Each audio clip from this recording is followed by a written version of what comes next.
വിവിധ ആവശ്യങ്ങൾ ഉന്നയിച്ച് Kerala state service pensioners union KSSPU Sreekrishnapuram block കമ്മിറ്റിയുടെ നേതൃത്വത്തിൽ മാർച്ചും ധർണയും സംഘടിപ്പിച്ചു.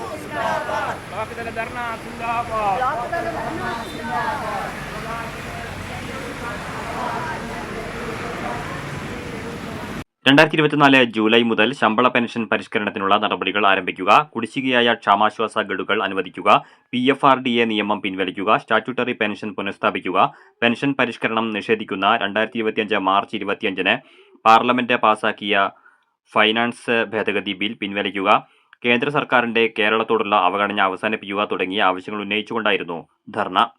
SBI ജംഗ്ഷനിൽ നിന്ന് ആരംഭിച്ച മാർച്ചിനു ശേഷം സബ് ട്രഷറി ഓഫീസിന് മുന്നിൽ നടന്ന ധർണ അഡ്വക്കേറ്റ് K. പ്രേംകുമാർ MLA ഉദ്ഘാടനം ചെയ്തു.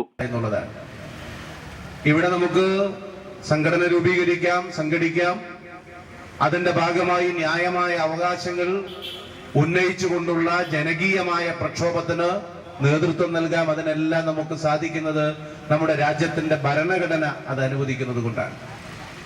രാജ്യത്തിന്റെ ഭരണഘടനയെ തന്നെ അപകടത്തിലാക്കുന്നതിന് വേണ്ടിയിട്ടുള്ള വലിയ പരിശ്രമം നടക്കുന്ന ഒരു കാലത്താണ് നാം ജീവിക്കുന്നത് എന്ന് വളരെ പ്രാധാന്യത്തോടു കൂടി നാം തിരിച്ചറിയേണ്ടതുണ്ട്. Block president K. വാസുദേവൻ അധ്യക്ഷത വഹിച്ചു. ജില്ലാ ജോയിന്റ് സെക്രട്ടറി O. മോഹൻദാസ്, ജില്ലാ കമ്മിറ്റി അംഗങ്ങളായ PK. വിജയകൃഷ്ണൻ, CN. നാരായണഗുപ്തൻ എന്നിവർ സംസാരിച്ചു. Block secretary K. രാജഗോപാലൻ സ്വാഗതവും Sreekrishnapuram unit secretary M. Mohanakumaran നന്ദിയും പറഞ്ഞു.